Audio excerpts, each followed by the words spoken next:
Play, Watch, Listen is a mostly games industry podcast featuring mostly game developers, and it is funded entirely by supporters on Patreon. How you doing, Austin? It's been a minute. How you doing? Good. Yeah, it has. I had a bit of a whirlwind, bit of travel that took me off the grid. I think it may have been the longest trip I've ever taken. How long were you gone for? I was like 2.5 weeks. Which I was gonna say, like, that's not super. No, as somebody who's someone who's used to parachuting in and doing 2 days somewhere, even trans-oceanically, the idea of being gone a week, like for the longest time, I had that classic freelancer, just hardcore fear that being away from my desk means some ball's going to get dropped. Meaning a call's going to come in on a really exciting opportunity and I'm going to be away and I can't take the job, or a deadline. Calls are illegal overseas, notoriously. So you wouldn't have been able to take the call, of course. True. America only. Bear in mind, we don't have freedom like those guys. Yeah. Some of these were baked in instincts from my formative years, which were almost 20 years ago, where it actually was considerably more difficult. You know, like in 2006, 2007. I hear you though. Like, I never feel as productive when I'm traveling, and because I'm not, right. I was away earlier in the year. I was away for a month, you're a lot more viably able to work, also. My job's not even a real job, in fairness. Made up. What am I going to do? Oh, you should make that a bit more blue. Oh, but you send an email. Yeah, it's true. Nonsense. You spend most of your time mustache pruning and then bill companies for it. The problem is, I really like my mustache. I think it works for me. I'm keen. I'm keen on the mustache, but it is such a conversation starter, and it's infuriating. Everyone wants to talk to me about the mustache. Like, I have had completely unremarked upon appearance for 38 years. I know. Alana, you could never understand what I'm talking about here. The second I grow a tash, it's every conversation. You're basically starting every conversation by going, guys, eyes up here. I was literally on a incredibly important business meeting the other day where big important stuff was happening, and the guy I was talking to took a moment to be like, "You're really rocking that mustache. Yeah, nice by the mustache. way. That's really working for you." And it's like, no, it's not what we're here for. It's not what we're here for. Stop it. Anyway, stop objectifying me, please. I have business to do. Exactly. It's frustrating. It's frustrating. People just don't see past the tash. It's a real problem. You opted in. Yeah. I don't mean to victimize, I did choose to look this way. No, you're absolutely right. Yeah. I made a call. I knew what I was doing growing this mustache. It does look great, though. Thank you. I appreciate You're killing it. Some people can't pull it off. Thank you. But Austin, did you decide that being away does not kill your freelance career? So over the last handful of years, a few things have happened. One is there's been a broad shift in the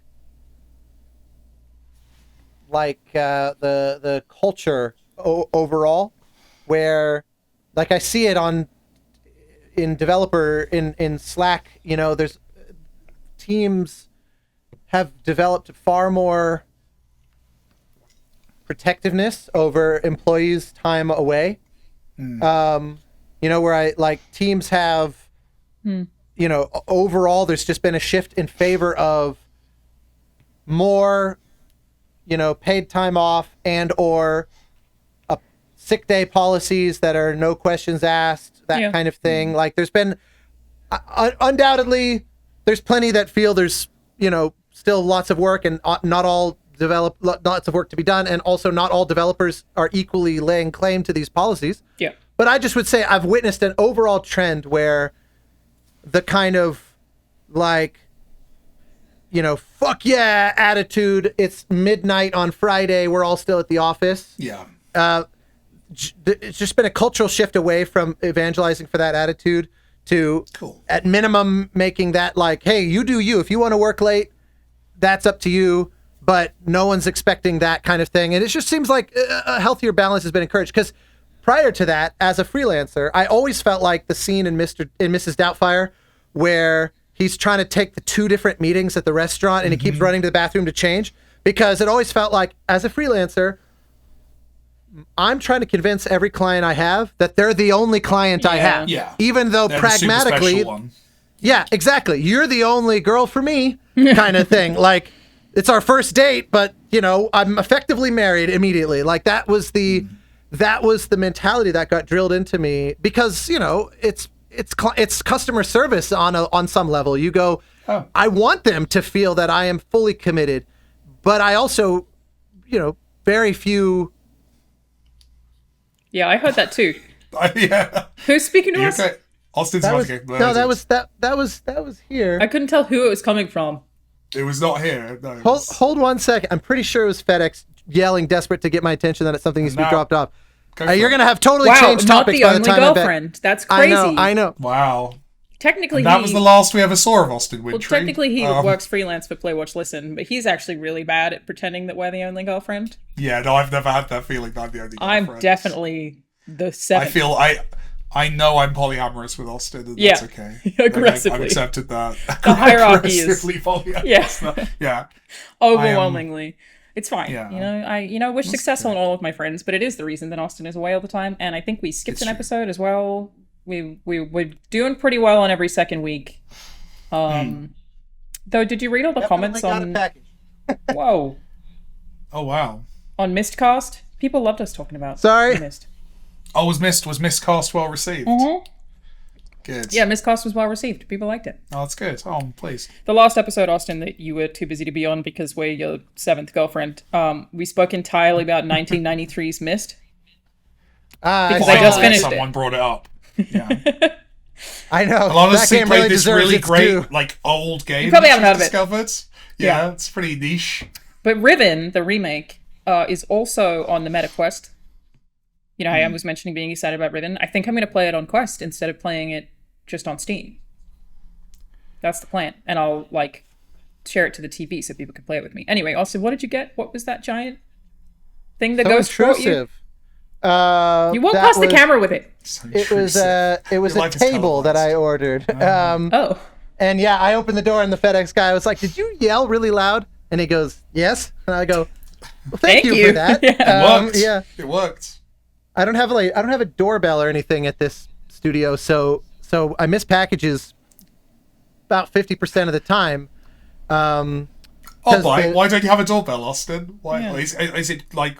Why would you not have a doorbell? I'm not at home, this is a commercial space, and so I don't really have a use for one, and I don't want to... You might have a use for one. Other than that. I feel like we just had an example of the use case. No, fair point. Use is right there. But yeah, no, it's one of those where, there's a restaurant kind of near my door, and not with some regularity, I leave my door locked because some people think they found another way into the restaurant, and they just kind of absentmindedly will pull my door. So I leave it locked by default because then they give up and they go and look for the actual door. And if there was I don't really want bells randomly ringing that aren't a package. I mostly just keep it in mind when I've ordered something and to have a heads up, and I'll leave my door propped open. Yeah, I guess the bell randomly going off when you're recording things is terrible for your particular line of work. In general, yeah. Not ideal. I likewise, I used to have a landline in here that I unplugged eventually and got rid of for similar reasons.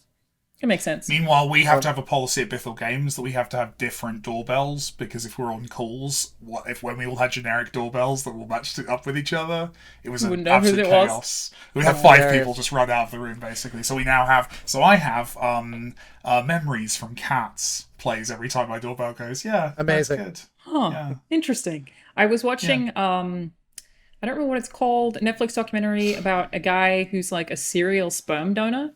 Got 1,000 kids, the man with 1,000 kids, maybe it might be called. Very they told me they weren't stuff. going to put that on television. Well, they did, Mike. You've been outed. No, his story is wild. I've only watched the first episode, but it feels like it has to be a kink. He's really. You don't do 1,000. That's a hell of a lot of visits. And there's also this problem now in the Netherlands. How much money he must have made based on is that the guy where he's statistically it's starting to lead to genetic disorders because he is so. There wasn't there a guy in Genghis Scandinavia Khan or whatever. Just like Genghis Khan. He's in the Netherlands, and the problem is I don't know about that because I haven't gotten far enough yet, but all of these kids are half siblings, and there are like just 100 of them in that one area.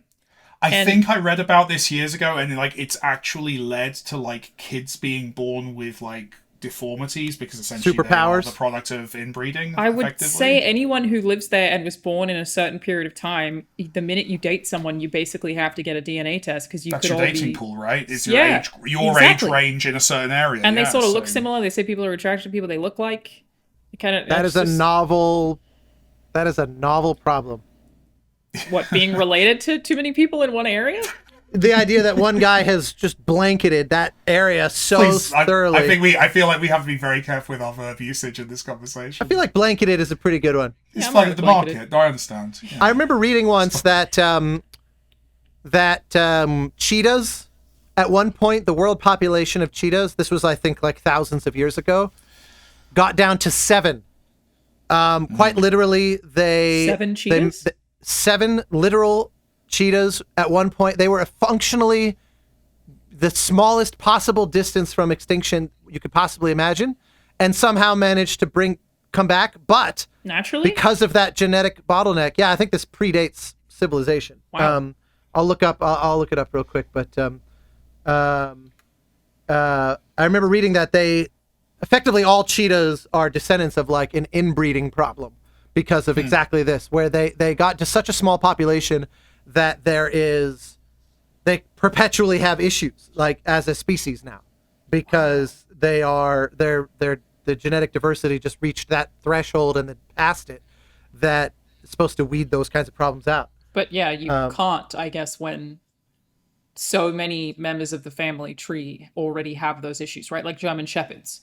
I don't know if all of the things that we bred into dogs are results of inbreeding, but in theory, they probably are somewhere along the line. And I actually by definition, you're limiting breeding the deformities, kind of pedigree breed. Yeah, 100%. Yeah, because you're trying to breed for certain things. I saw a guy who's trying to breed the like squish nose out of Frenchies, and has actually had some success. So they have slightly longer noses now because like those are like awful. They can't breathe basically while they're eating. Often those dogs will suffocate. Like it's so there's loads of medical problems with that kind of dog. Yeah, and they're actually succeeding at kind of breeding it out, and they look just as cute. Like I don't get it at all. This article on the Smithsonian's National Zoo and Conservation Biology Institute website does not name the exact number, but it does say that 12,000 years ago, there was a near extinction event that has resulted in inbreeding, and modern cheetahs don't breed very easily. They're extremely susceptible to disease, and they respond way less effectively to changing environments. No way. Wow. That's super interesting. So yeah, they basically are just genetically hobbled. When did that near extinction event happen, Austin? 12,000 years ago. I swear to God, I remember reading that it said... the entirely coincidental destruction of large land mammals that coincides coincidentally with humanity's spreading across the globe. Don't think too much about that. We wouldn't have had anything to do with that. Don't worry. We had nothing to do with it. They just cleared out just before we got there. Name me one thing that humans have ever done wrong. Try it. You can't. I can't do it. I'm actually in Halifax in Nova Scotia right now, which is... Nova Scotia is the closest place to the Titanic. So a lot of the graves are here, many of them empty. Right. But also is the location of the largest ever mass blinding event. Because in the harbour, I don't have these details correct because I'm planning to go on a little tour for it, so I haven't looked it up, but it's like a boat full of dynamite and a boat full of something flammable collided in the harbour. So supposedly there's a crater inside of this harbor that's like 300 feet deep or whatever. Thousands of people died, mass blinding event, and one of the bells from one of the boats ended up like 100 kilometers away. Again, all of these statistics... Was the blinding like chemical or the flash of the explosion? I think it was the explosion that everyone who looked at it. Yeah. They've also had a plane go down, and they had the notorious Titanic poisoning on the set of the movie. Do you know about that? Yes, the mass drugging, right? Yes, yeah. Who I met movie somebody legend. Who, like, I will not give any details. They were very careful. Don't give any identifying details. Yeah. But I met somebody who worked on that movie and was telling me about it, and I was like, "Have you never spoken to media?" And none of them have ever spoken to media about it. None of them have ever done any interviews about it. They totally happened, right? No, they're all really, really tight-lipped about it. But this person was... I can't even give detail. I can't identify. Kate leant across the table and said... Basically, there's so many funny things about it. So you have this whole crew who's been drugged. For anyone who doesn't know, basically, near the end of filming the Titanic, somebody drugged clam chowder at a dinner or a party, I'm not sure exactly, with PCP, which is a hallucinogenic. So everyone who had the clam chowder was drugged. And starts hallucinating, losing their minds. Like, it sounds really funny. Which is genuinely a fucked up evil thing to do to a group of people. That's what I was going to say. It's really funny, but so horrific. Like, any kind of drugging. Dangerous, yeah. Oh my god, 100%. What an awful thing to do to people. So people were sick. They didn't even have enough room for them in the hospital. But because they're all tripping balls, they all had to be put in the basement at the hospital because they couldn't be around all of the other patients because they were too noisy because they're all just fucking high. Oh my god. They also all got the munchies. So somebody who had not had the clam chowder went to a McDonald's, gave them $5,000 cash to open early, got in there and started cooking with them. And they used up like all of the breakfast order. It was like almost completely sold out to then take to the hospital to feed the whole cast because they're all high on PCP and really hungry at 5 in the morning. Crazy. Basically, I feel really unsafe here because statistically, I feel like too many bad things have happened in one place. It's just like, sometimes I think probability, like so one thing happened, the statistical likelihood of something else bad happening is really low. But when you have 5 things in the same place that are huge, mass scale, horrific incidents, I'm like, it's cursed.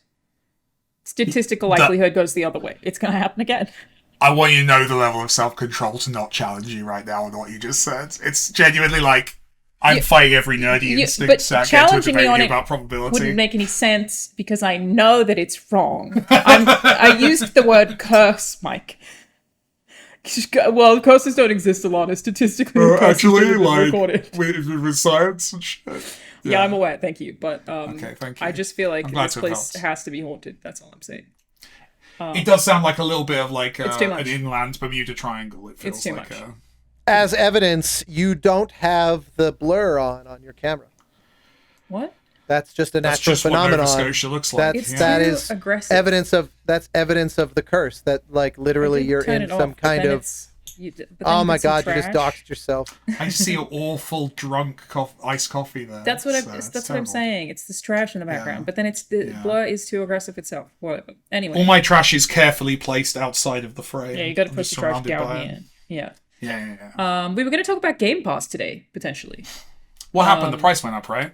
The price has gone up several times and is forecasted to continue to rise, which is not particularly surprising to me, being that the same exact thing has happened with Netflix, right? Like, usually these things are introduced operating at a loss and basically just continue to... I mean, Uber did the... You saturate until you concentrate, basically. Yeah. Uber, when it was first introduced, was really competitive. It was cheaper than taxis. That's why people were doing it. And then over time, they raised prices. All of the meal delivery services were basically the same. So it's very easy for a company like Microsoft that has infinite money glitch to be able to do this and operate at a loss. And I think they still are operating at a loss. But we also know that a lot of consales, like literal hardware, has operated at a loss numerous times in the games industry. It costs a lot to make those things. So there are price increases, and I think there was rumors of a new tier. I don't have my normal setup, so I can't Google at the same time, so I have to do it on my phone. That was my understanding as well, that basically the idea was the standard plan would now mean that something that's coming out exclusively on Game Pass or like some kind of premium thing, a launch of some kind, you effectively have to pay at a higher tier to have a day one access to that thing. So that if you're, which I'm all for these kinds of things where you granularize the product and it's like a la carte is better than prefixed meals for most customers because then they get what they want. And if you're the type of person that's playing Game Pass because they have tons of games in that, in your back catalog that you never got to, you don't give a shit about the day one access to stuff. Kerry has Game Pass because she loves just playing like obscure indie games from the past. Like she could not give less of a shit about like the new. She doesn't even play Starfield on day one or whatever. Yeah, exactly. It makes sense. That strikes me as a positive thing. In the same way that when Netflix said, we are going to have to introduce ads because they basically just bleed money every year. Yeah. And all these people are like, oh my God, these companies. I'm like, well, wait a minute. For the last 50 years, we've tolerated ads on TV as a fact of life that you cannot get around. And if someone said, you could just pay extra and have those go away, like paying for YouTube Premium and getting rid of my ads was the biggest quality of life change. Height of luxury. YouTube Premium. YouTube Premium's the best.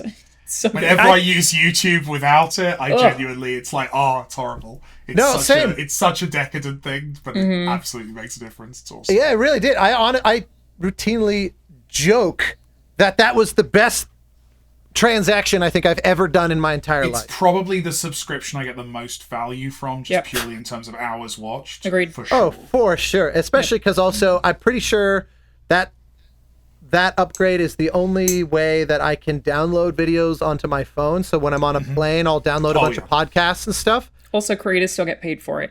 You actually see at the end of every month how much money you earned from premium subscriptions. So you still get paid, even though people aren't watching the ads. Yeah, you get a cut. I don't know if it works exactly the same, but you still get paid. So that's not the same.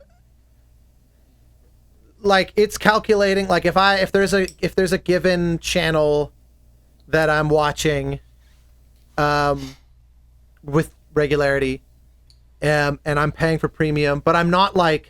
Because isn't there also a kind of YouTube equivalent to Patreon and stuff? Can't you actually subscribe within Superfan, YouTube? I think they call it. Yeah. Something like that. Yeah. That is different. So that also works. But no. We're more valuable. You're more valuable as a YouTube Premium. The creator gets more money than they would get from just a pre-roll ad on their video. If I watch a video from a creator, I assume they make more money from me than they would from an ad. No, I imagine it's about the same. The point is just that while the ads are being removed, you still at least get paid, even though in theory you could have watched 1,000 videos and had no ads on any of them. So no, I don't think you get paid more. Because obviously, that it's an interesting question because hypothetically, premium subscribers would actually be worth less to you if your channel is super popular, because the ad space would be more valuable if your channel gets a shit ton of eyeballs. So people actually watching those ads would seemingly be more valuable to YouTube. I don't know how YouTube does it, but I assume that they probably have just some high-level data system that figures out exactly what watch time every single person has for every channel while they have premium, and then they just split it up evenly, because I don't know how much money they're making, but I imagine it's a shit ton. Everyone I know speaks super highly of YouTube Premium. It's actually an interesting conundrum, because as I think about this, as I think this through, and the kind of think about if there was a network television equivalent to this, think in the 90s when, at its peak, Friends or Seinfeld, the rates they were able to command for buying ads, it's like the Super Bowl. Sure. It's effectively printing money, because you're we can guarantee you 30 million eyeballs minimum. At the heyday of 90s primetime network TV. If there was a way to go, or you can just pay $5 extra or $10 extra on your cable/terrestrial package to opt out of ads, it would seem like that's a huge net loss. It would change the demographic for sure. The reason network TV worked and the way that YouTube now works is that most people can't pay or don't want to pay for that kind of entertainment, right? Most people I don't know what the numbers are on YouTube Premium, but it's got to be a tiny minority of YouTube users that actually pay for that. And it would be the same, I think, with a network TV. But that provokes the question, Austin, which is tied to what you're saying, of if I'm buying an ad in Friends, I don't want to lose the high rollers. I don't want to lose the people who are willing to pay for this service. That's going to lower. It's the same reason that you see car ads in a cinema. because the car company knows, well, this is people who are spending X amount of money on a cinema ticket, so therefore it's a higher tier of consumer, theoretically. Or same as like the ads that would play in a show that was more popular with a richer demographic or a more engaged demographic, right? So it's I don't know, because you're selling your customers when you're doing an ad sale. You're saying, come here and I've got this amazing, they're all in their 20s with disposable income. All the people watching this channel are the best people for you to be getting. If you're taking the top 20% of those people and they're all buying your service rather than watching the ads, then you're theoretically lowering the value you can present to advertisers, right? Definitely, yeah, but I would think that, like, if you say somebody spends $5 a month on YouTube Premium and they watch 20 YouTube videos, that's much higher than the CPM creators get paid, which is like 1 cent per 10,000 or 1 cent per 1,000 or whatever it is. I don't remember the amount of money that it is. So it's... Well, I assume the bulk of my money is going to Google. For sure. Which I don't even know if we know the kind of split that YouTube has. But it's also... YouTube's such an interesting company with this stuff, where it's... Well, YouTube's not profitable, right? The running of this... I remember reading that a couple of years ago. That's what I was going to say. Is like... They host all of the servers. They let you upload virtually unlimited video. Yeah. You can even edit them in-app. They also serve you ads without brands. Like, it's pretty crazy how good it is for the average person to be a content creator on YouTube. It's like they really do provide everything. You can even record direct through your webcam to YouTube. You don't even have to upload separately. They do have editing tools. They have music that's built in. Like, it's a very good service. But I mean, hit such a scale, right? That's the thing that's interesting about, like, if you look at, like, say Nebula, which is fascinating to me because a lot of the creators I like are on Nebula, and I'm subscribed to Nebula, I enjoy it, and it runs well.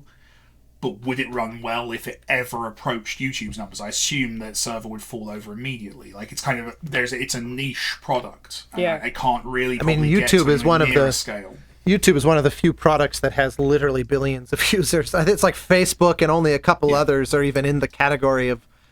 Just thinking about the sheer amount of server space to host this shit is like it's like the final Raiders of the Lost Ark scene times like tens of thousands. Almost never goes down as well.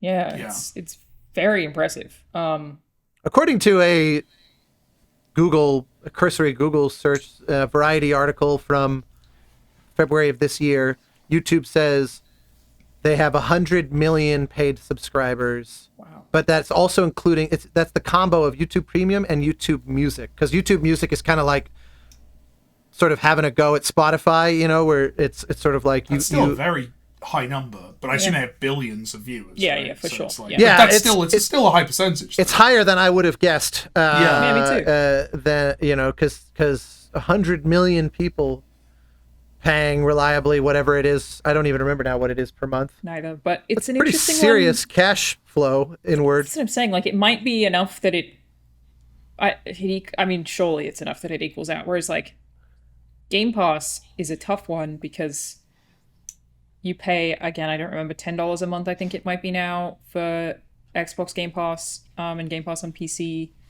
But for every game that's sold for $60, like, clearly Game Pass is making less money from somebody rather than letting them buy a game every month. We have to factor in a few things to that. So first of all, you've got to remember that Microsoft doesn't get all of that $60. Right. I remember they get 30%, don't they? I think they're 30 or 40. Not even. Well, I think they're 30. It depends because you also have manufacturing costs. We're talking about digital games. I assume. Yeah. Okay, yeah. So I wouldn't want to break an NDA, but that would be a standard number, 30%. Yeah.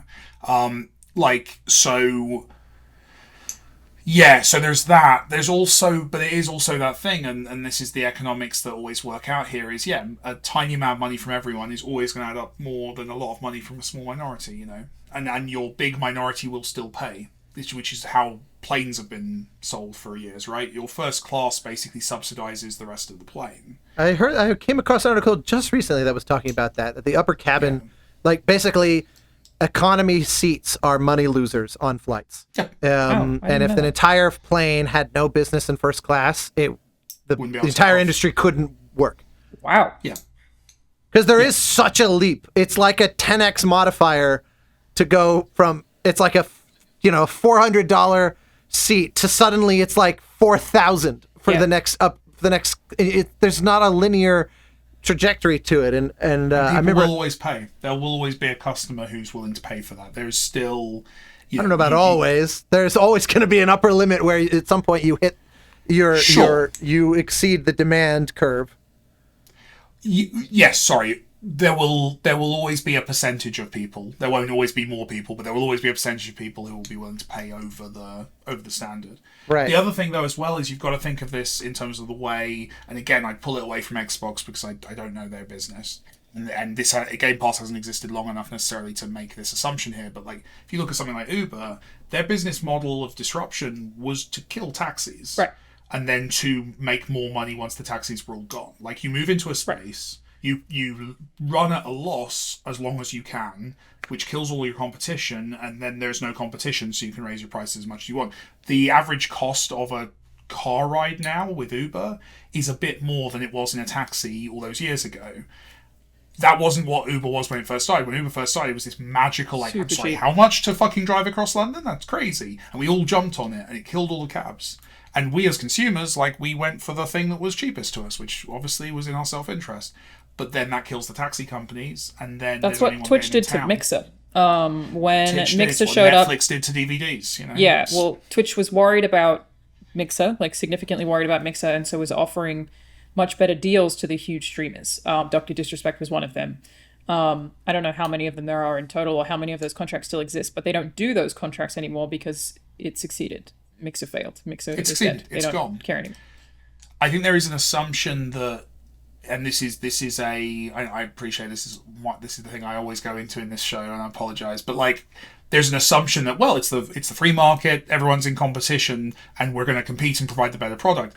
A lot of the tech industry for the last decade has just been in the business of killing competition so that they can come back up later. Because of the way venture capital works, you can kind of, like you say, an infinite money glitch your way to there is no competition. You've killed off everyone else. And if, with Uber, with Netflix, with whatever, that has been a viable model and it has worked many times. And we as consumers should be mindful of, this thing seems too good to be true. It definitely is. And it's going to lead to the competition kind of dying off, and then they will push that price up the second they can. It's almost definitely the intention. I mean, it's also just the gym model, right? Of like hoping that people will pay every month and won't necessarily download the thing. Like the people who pay every month don't necessarily even go. It's how they make money. People don't want to cancel gym memberships. But I feel a little different about that where Xbox is concerned because they still just closed studios. Like, they still just lost a bunch of talent.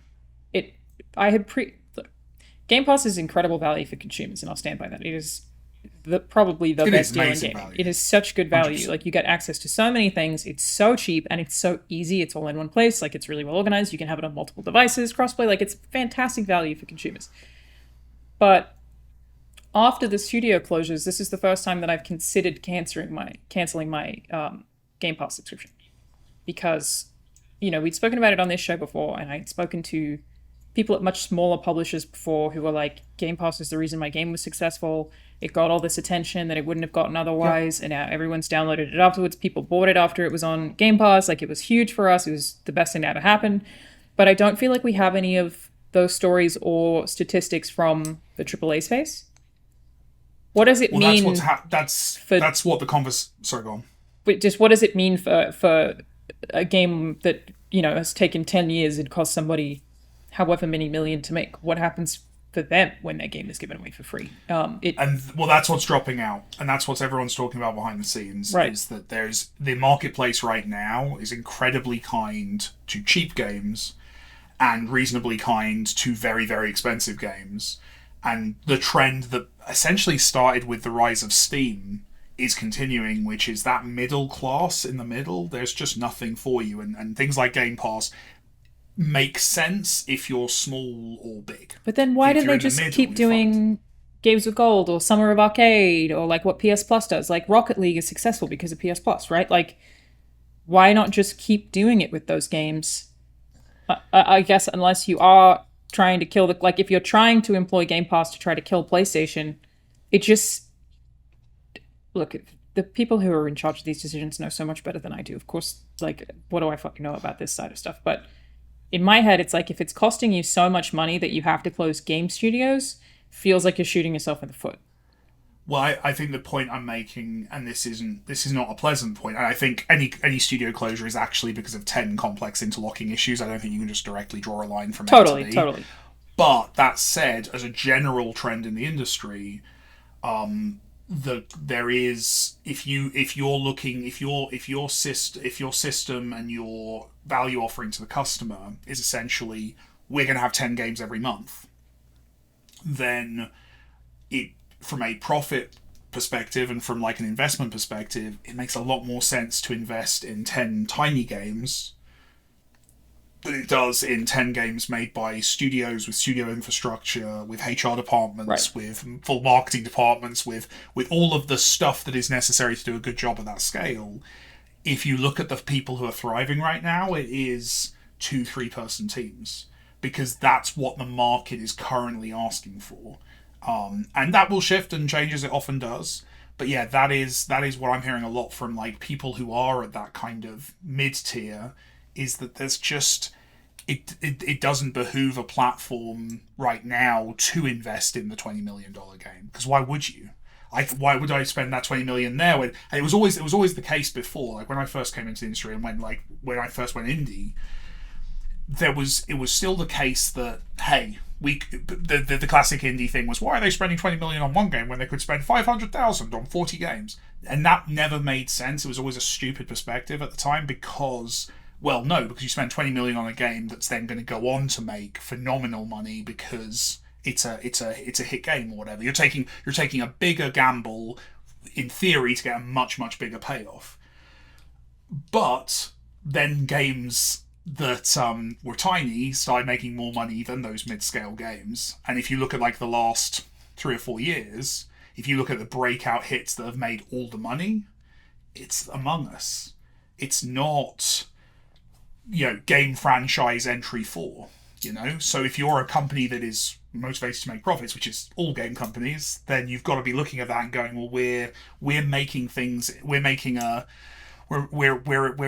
horse and carriage when the cars have come along and just accelerated and simplified this. So then why buy all the big AAA studios?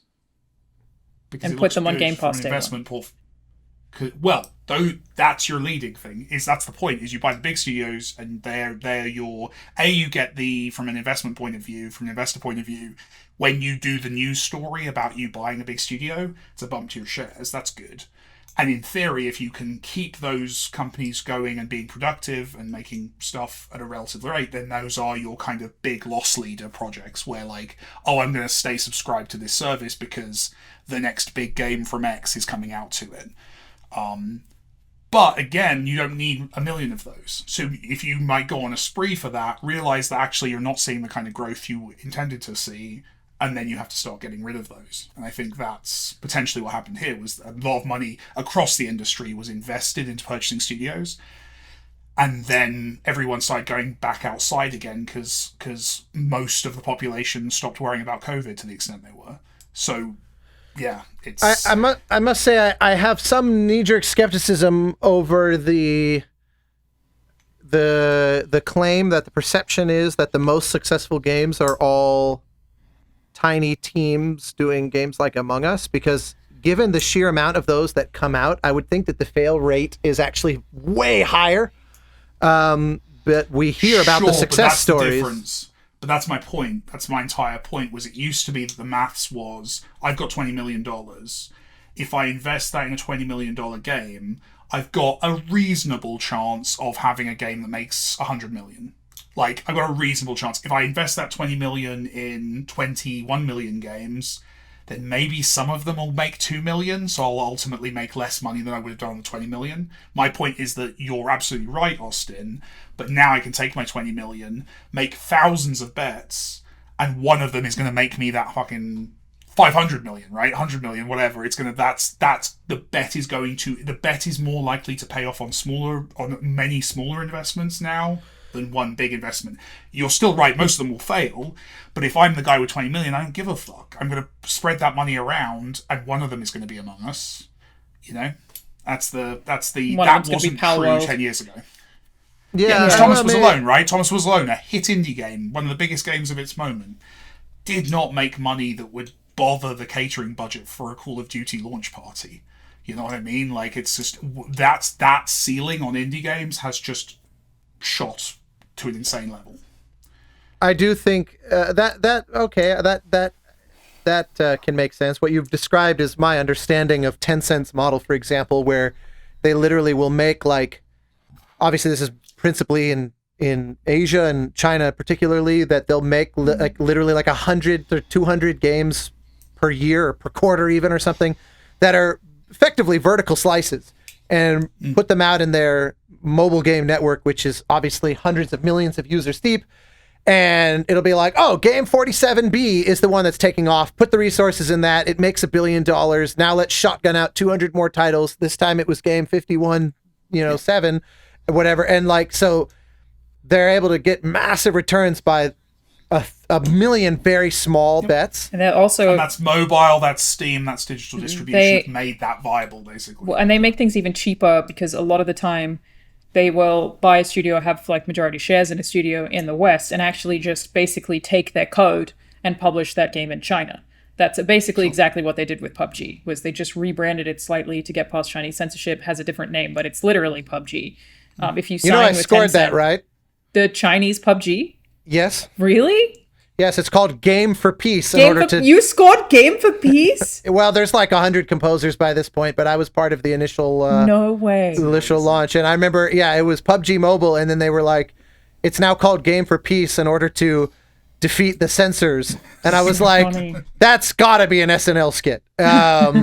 Especially because the poster still looks like, this like PUBG. Classic 90s video game, like the girl with her ass facing the camera holding a machine gun, where I'm like, Game for Peace, clearly. Game for Peace is so funny. I forgot the name. But yeah, I guess like what they're doing there is even cheaper because they're not even really... To be clear, that games.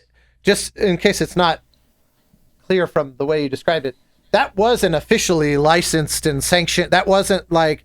I'm not saying they're stealing. Yeah, I know you're not. I'm just making clear because it did sound slightly like they're just taking the code and just like going and releasing it like. No, I mean that is what they're doing, but it's not like. But in agreement with the Western counterpart. Yeah, they're doing it, and you can get that service. So like some of our games have come out, I believe, in China, and like I didn't have anything to do with them, and legally they were distinct from us. But it's the same thing of like you leave the core, you could leave the code in a brown paper bag on a park bench, and then someone picks it up and it comes out. That's great. Yeah, it is a fascinating. The wall of separation is really fascinating because like I worked on, I scored I feel like it's not a bad thing to admit to this publicly. It's like right on the edge, but I scored. I got approached by my friends in the East, who hired me to score the licensed Ubisoft AC mobile game, and called it was called Jade? like Jade, yeah. And I remember. I was in Paris meeting with some Ubisoft like senior audio folks, unrelated, and that project came up, and they'd had no idea that I scored that. Like there was enough distance between Ubisoft's core team and the sort of taking the IP and running with it in a self-perpetuating way. Well, there has to be like legally, right, from like the Chinese government's perspective. To be honest, that probably happens at Ubisoft all the time. That company's so big. Well, they are. It's like 20 different studios. Yeah, if 1,000 people work on a game, you'd be like, "Oh, I didn't know you worked on that." Like, I mean, if I have that, I sometimes will be like, "You worked on Ragnarok?" With someone that I know. Like, I had a funny instance of that. Tons of that.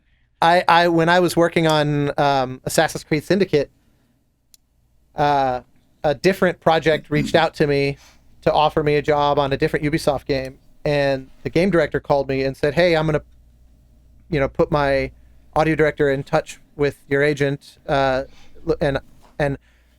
because I wasn't really sure how much internal communication goes. I didn't tell this person that I was working on Syndicate because I didn't even know if I was allowed to say. The game wasn't even announced yet. And even though this is another Ubisoft, this is a game director at Ubisoft. So I was like, surely they would know, but you'd think they would have acknowledged it to me in this call if they had known. And so I kind of tried to read the room and was like, I'm just going to keep my mouth shut. And then later I got another call where they were like, our legal department said we can't send you a contract because you haven't opened, like I had just been hired and we were still finalizing the deal. So I hadn't signed it yet on Syndicate. And so the legal department was like, we have an open-ended sort of in-progress negotiation basically going with this person. And I guess, I don't know if it was a policy or just best practice or something, but they weren't totally comfortable opening up a second contract in parallel on an unrelated project. And so I remember the guy calls me and was like, I just discovered you're already scoring one of our games because I got kickback from legal over offering you a contract like on a procedural level. That's so funny. And it made me, that was the first insight, because this was almost 10 years ago now. That's what I'm saying. Ubisoft's massive. I bet you it happens to them all the time. Like they just don't. Yeah, that was the thing. I didn't appreciate how big the company was until that moment. I remember the core development team that shipped Journey was something in the neighborhood of like 12 to 15 people. And then, like I was an outside contractor, and then there was also Sony, there was like Sony producers and Sony sound designer and that sort of thing. But TGC itself was, I think, like 12 people, or give or take.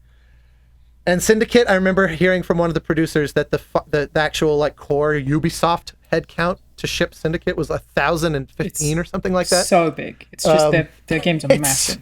I can't imagine how you make anything of that scale. And they do. I'm a big Ubisoft fan. Like, I love their games, but we were playing their Avatar game the other day, and it was actually really good. The Avatar game's really fun. I love it. Yeah, we share some people at Disney on that, and they've done a great job. It was really cool. Like, I was kind of proper fanboying out. Like when I was lost at Disney. Like the Disney Games team had like a bunch of concept art stuff up. Like this was when it was still development. I was just geeking out. I'm a big Avatar fanboy, and it's hilarious. That's so weird to me. I could do a whole episode about that. You're an Avatar fanboy? I'm such an Avatar fanboy. You're the one. You're the person that Cameron has banked on repeatedly. He's making these 5 movies for. It's so strange. No, genuinely, I'm so hyped. Where's the lore going? Who's going to be the new blue person? Like, it's wild. I know. I don't. I get this reaction. Fortunately, I have one person who works for me who is also an Avatar fan. Yeah, I don't know. 2 of them just nerd out. Yeah, you've got to find one other person you can talk to about Avatar, and you're fine. I think it's so totally baffling, because it's one of those that I remember thinking, okay, the first one was some kind of crazy right time, right place anomaly, because no one really talks about that film, and yet it holds this status in terms of its sheer economic success. I'll never forget the stat where Variety or Hollywood Reporter at the end of what year was it, like 2008 or something like that, was first Avatar. Yeah. Whatever year that was that it came out, they did a who earned the most money in Hollywood this year, like they always do their kind of roundups. And Cameron was like number 2 or 3 from the 9 days in that calendar year that Avatar had been out, because it came out on Christmas or whatever. And of course it had made all of its money after that, like starting January 1, the billion, whatever. And I saw it 3 times, and I think that movie's fine. It's okay. So it is. It's both of you. It's both of you are the thing. Because I saw it 3 times because it was pretty, and then a friend was like, "I want to go see it. Do you want to come?" And I have a policy where anytime any friend asks me to see a film, I will say yes. I just saw Maxine. I didn't know it was part of a trilogy. Yeah. I had no idea. I've not seen 1 and 2 yet. Again, didn't even know it was part of a trilogy. Said yes because a friend asked me to go see a movie. I will do it every time. And then I think the third time... I didn't know that there was a loophole to your... I didn't know that was like your version of Would You Kindly. Yes, it's my Would You Kindly. All you have to do is say, do you want to see a film? And I will always say yes. in a dark room next to you, not talking to you for 2 hours. It counts as socializing, but I don't have to talk. No, it's totally socializing. It's a good hang. It's a good If I'm like, can we go see a movie, but will you also bring your dog and I'll bring my dogs and we'll do it not at a movie theater? I'll leave my dog at your house, Austin, and then we go see a movie, and they'll just destroy your backyard. Dangerous. You're going to tell me you're not massively invested in the Planet of the Apes universe next? I do really like Planet of the Apes, yeah. I have not seen the new one, but I love those movies so much. Good films. Yeah. Good films. The That is a rare example. Maybe Fury Road is one of the only I can name where the reboot / remake or whatever you want to call it, outdid the original across the board. The only exception really is that the original 1968 Planet of the Apes score is one of the all-time great scores of all time. It's one of the most unique and interesting. It's very much of its era, but it's totally timeless. But that's the one aspect really that I would say I would caveat that statement with, because the trilogy of Planet of the Apes films that came out prior to the most recent one is amazing. Like, way better than I ever possibly imagined it could be. Yeah. Yeah. I went back and watched. I've been watching all the original Planet of the Apes movies, and that second one, you mean like from 1970 or whatever? Goofy. Yeah. Oh yeah, they're goofy. The original movies are a little goofy. Well, and the second one is like, it has an ending, but it's just like, what? Yeah. Like, it's a weirder ending than like the Tim Burton's Planet of the Apes ending. Like, it's just. My favorite was, I remember some producer or somebody was asked about the ending of the Tim Burton one, and they were like, we just thought it would be cool. We had this mental image of like DC police as apes, and because like you recognize this makes no coherent sense whatsoever, right? This is just, you've basically inserted a different movie as your last 15 seconds. And they were like, yeah, no, but we thought it would be pretty cool. Like, I remember being shocked, but it didn't answer any of my shock. That's what Twist Ending's meant to do. Do you know what's wild? No, but think about the this... shock of the first time Caesar screams no in that, and you're like, that was such an earned, amazing moment, and especially in a movie theater. That's one of those. So emotional too. You gotta watch the new one. You will make me cry over those apes, dude, every time. Oh, they're so emotional. They're so good. Those monkeys deserve the planet. I give it to them. That's my view. I'm Team Monkey. Yeah, you should watch the new one. It's good. I'm going to see Longlegs after this. Oh, I've heard that's good. I'm looking forward to. Seen it yet. And I saw Maxine, and I saw Furiosa. I thought it was okay. What was our consensus view on Furiosa? It was not the movie I was expecting at all. I've seen it. There was still a lot of really good practical stuff that I really liked. I think look, Fury Road, I love. Yeah, everyone does, right? That's its biggest problem. Is the sequel to the best. And I watched it the night before, which I shouldn't have. Some of the dialogue is better in Furiosa than it was in Fury Road, Fury Road is very cheesy. Like, it doesn't try to not be. Yeah, it's not even cheesy though. It's like theatrical and over the top. It's to me that there's a difference. Cheesy. But Furiosa is going for like world building narrative. Like, Furiosa is actually trying to establish a bunch of stuff that probably didn't need establishing. My biggest criticism of it was, and I have this like with just a lot of writing in general, a little too much plot. I didn't need go here and then go back to here and then go here and then go back to here. Just do that one time. You don't need to keep pinning me through these things, like, because part of what makes Mad Max so cool in general is we don't really know everything, and that's fun. The wasteland is a big expansive mystery, so I think it was just, it's what makes it mythic, a little too much plot, right? It's what makes it mythic. I think that's the interesting thing with Furiosa, is it kind of grounds Mad Max in a way that kind of doesn't. Well, I remember that was something going on to John Wick, where like I remember that first. I can probably talk about this now. Like that first meeting in John Wick, they were like, "Do you have any questions?" I was like, "What's a gold coin worth?" That is my only fucking question I have. Yeah. But they were right. Like you never establish what gold coins so good worth. at that. Their mythos is like, I love that shit. It's so cool. But it's because they makes it put feel it at so the much edge. more epic. Yeah. They always leave it near the edge of frame. You know, like you don't. Yeah. Like all the like tatted up suicide girls, breaker, like the what is it, like the switch operators? Yeah. Like, I love that. That's just a thing that exists. No need to sort of exposit. Which a lot of other filmmakers would. Oh, and I think 100%. Furiosa, just a little too plot heavy for me. A little too chasing its own tail sometimes. But I think it's still a fun movie. Yeah. At first, I didn't think I was going to like it. Like the first 15 minutes, I was like, ooh, and then I ended up having a fun time. The car chase with the practical effects, awesome, super fun.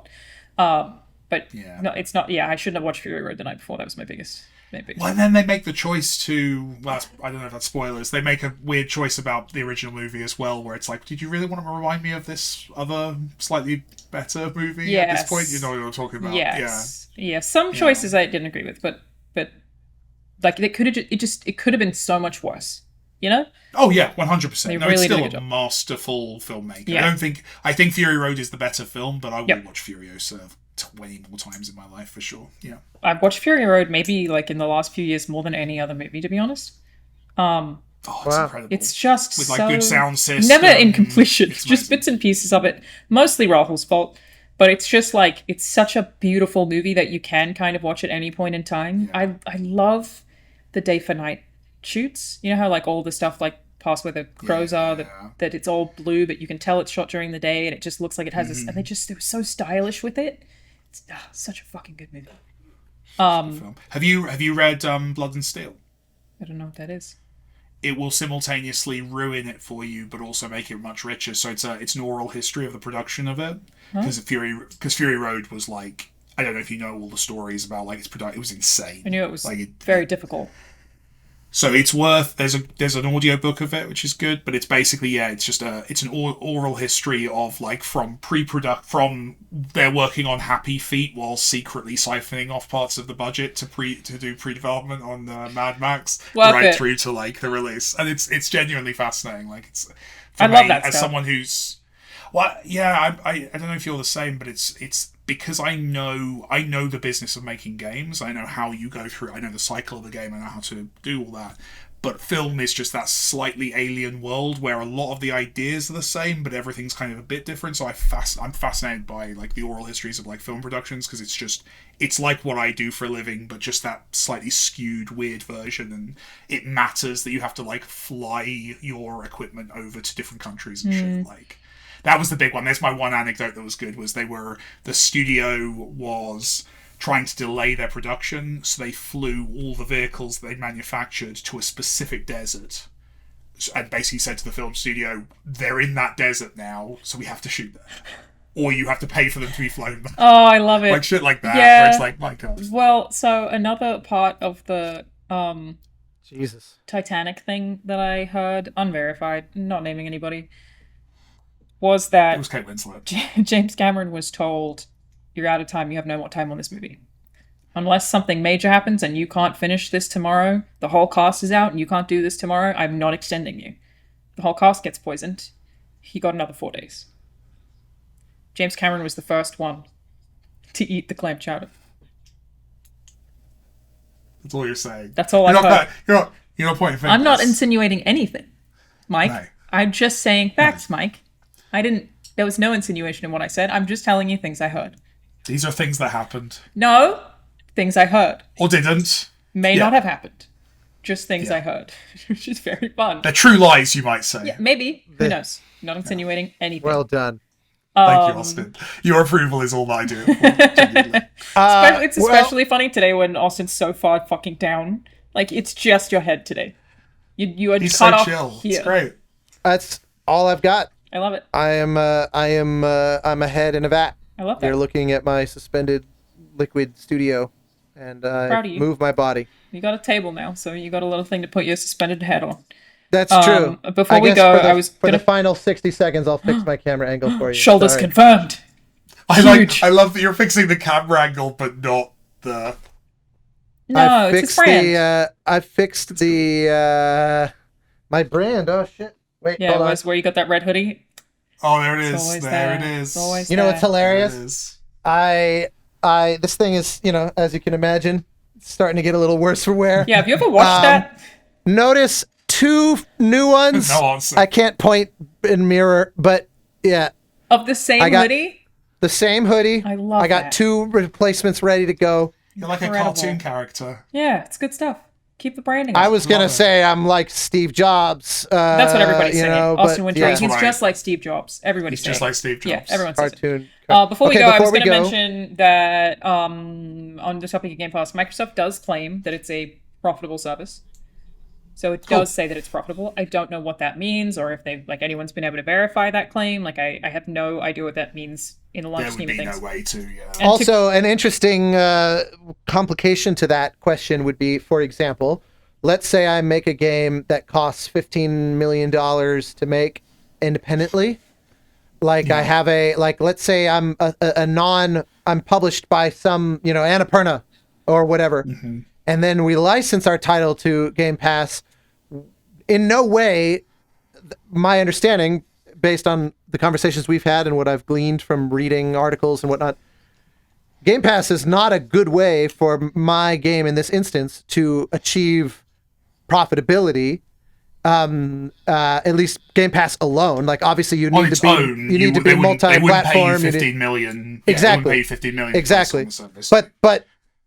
But Microsoft, because Microsoft did not pay for the development and publishing of that game, and it has basically lent their platform to it, it's a hell of a lot easier for them to be profitable in this transaction. So that's where I go, if it's profitable for them because they're not making the majority of what's on there, in the same way that Valve, Steam is wildly profitable because 99.99999% of the titles going through there, they didn't pay for. He has a fleet of boats. I saw that earlier. Gaben's got a whole fleet. I have heard it came up in conversation that Valve, the revenue earned of the company per employee on the payroll at Valve is the highest in the world. Wow. There's only 150, 200 people there. And they're not publicly traded, right? It's a private company still? So. No, private company. So you're talking about literally each employee's sort of, impact on the company. It's wild. It's absolutely bananas. And they pay their staff well. Yeah, and they get treated well. The people that I know who have gone to Valve have just never left. Everyone I know who's ever gone there is still there. No, the audio director, has been there for many, many years. This guy was, writing music on Team Fortress. It's people retire from Valve; they don't leave. Yeah. I was also going to say, to counter my own point, and I have said this publicly before, where it comes to the studio closures at Xbox, it is not just a specifically Game Pass problem. Everyone across the industry has had layoffs, obviously. That can't just be tied to Game Pass. It just feels more impactful because they just made those acquisitions, and it's again, Hi-Fi Rush, such big, it's always sucky, but such big notable games, and it's just so fucking sad, and it still really hurts. And I think we all just have an anguish of how did this happen, and how can we prevent this from happening? And that's why I keep thinking maybe I cancel my Game Pass subscription and just buy games full price. You're thinking of it as a protest thing, or you feel your money's not making its way to where? No, not a protest, nor my money's not making it. It is just if I can make a decision to fund projects I like if I'm in a position where I can afford to buy however many games a year, which I can, and I don't need Game Pass, that I would prefer to give as much money to the games I like as possible rather than $5 a month. I think the uncomfortable reality is that the profitability of a game is divorced from whether or not that team is safe.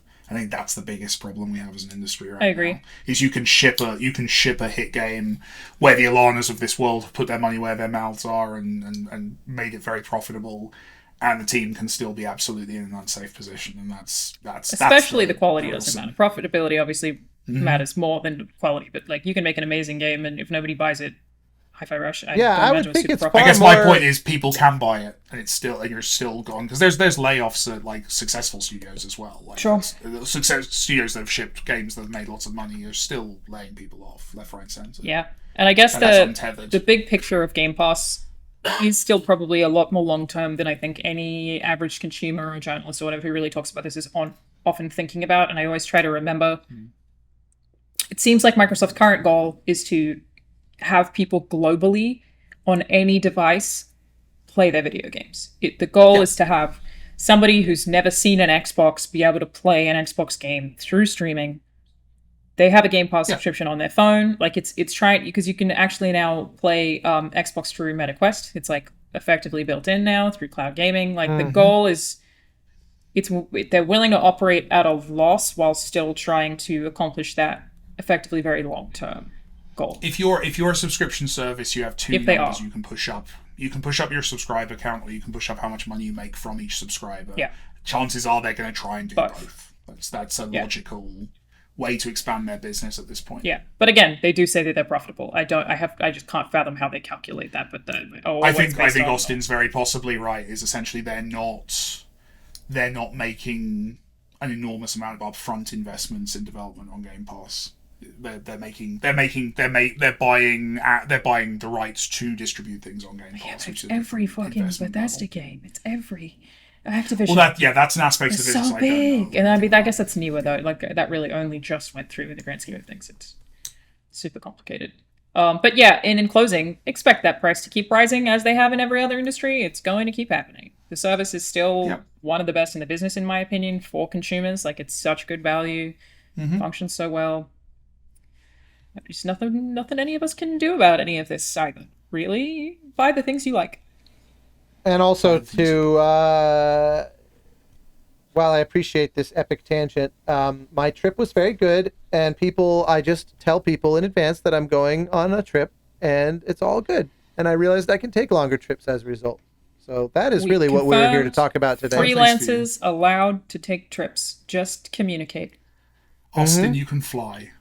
Fly away, Austin. Fly, Austin. I did. Go on your adventures. I did do quite a lot of flying. 2.5 weeks is not that long. Yeah, no, it's not. But it is for you, and that's an important thing. For me, that is a... Did you miss the dogs? I missed the dogs. Angela as well. She was not with me. And yeah, so it was as somebody whose work is fundamentally attached to their workstation at their office. And it was a long, although I took a mobile one with me and I was writing music from various hotel what does rooms. A mobile setup? What does a mobile do you take? Do you take like a little MIDI keyboard with you? Like, what's the? Yep, it's now hidden behind the podcast. No, I mean, I could show you what my mobile setup looks like. You can kind of see it sitting there. It's a little small 49 key keyboard. It's all very blurred, but we got the little, now it's just all blurred except for the microphone, and kind of. A little computer. You know, you get You the have your idea. MIDI My keyboard mobile there? recording Because setup. I just grab my laptop and an Xbox controller and I can go anywhere in the world and do my job. But that's not the same with you in particular, Austin. So you take a keyboard. Are you taking anything else? In terms of I actually built a mobile rig for this trip. Cool. That's like, I got a brand new MacBook Pro that's like, super spec'd out, and then an external massive hard drive to host a bunch of my virtual instrument shit, and a few other of course, ancillary you've got a lot pieces of of data gear. you need to carry with you as well. Yeah, I got a little mobile, between that and Dropbox and being able to have my computers all in sync with each other, like my entire hard drive is nested within my Dropbox account. So everything I do is accessible from my other computer at the same time. And so, it made shuttling files. It's never been easier to do this. And also, just like a modern MacBook Pro is a fucking supercomputer. It's totally gnarly. So those M3 Ultra or whatever, M3 Max or whatever they're called, is I got one myself this year as well for the same reason. I did too. That is It's incredible. screaming machine. There you go. Yeah, I also got one. Yeah, and I But so because like they've to. outpaced games consoles, which is great. So you can do active development on them as well. which is It's great. bananas. Very But cool. I definitely, it's one of those. We did a GDC pitch a few years ago for this notion of freelancer crunch, where you're like, if you've signed on to multiple projects and none of them are pushing you too hard, but when they collide with each other, unbeknownst to each other, how do you navigate that? Yeah. That could be a whole other conversation Good question, at a though. later date. But yeah, it's an ongoing, interesting challenge for freelancers. And my general MO these days is just be transparent with folks, because the one time in my career where I really almost badly fucked shit up with some of my clients was when I wasn't. And then when life threw me some curveballs and I had to go off the grid, suddenly a bunch of people were just like, what the fuck? Like, where are you? I would say and- also the exact same. The worst I've ever performed professionally was when I was having trouble and didn't tell people. So now I am super transparent. If like, hey, this is happening. It may impact something in 2 weeks. Like, I'm very, very upfront about it. Yeah, exactly. It lets them put into place Plans. a plan. Yeah, or even better, you show up like, here's my proposal on how to not need me for this, or Yep. here's someone who said they can take over for me, or like solve the problem preemptively on whoever's hired you's behalf, if it's possible to do so. Yep. Is Totally. the even better. Anyway, I gotta run. Freelance, everybody. You can do it. Just Amazing. like Austin. Just start your own game studio. Yeah, That's just my start your own secret game you've got. studio. Yeah, that's really that's all I easy. A do. piece of fucking cake. Yeah. Yeah. All right. So thanks so much for playing with us. Everybody, have a long video game running. Let's pack the video game director. That's also video game person. We'll see you next time. Bye. I think that might have been a record.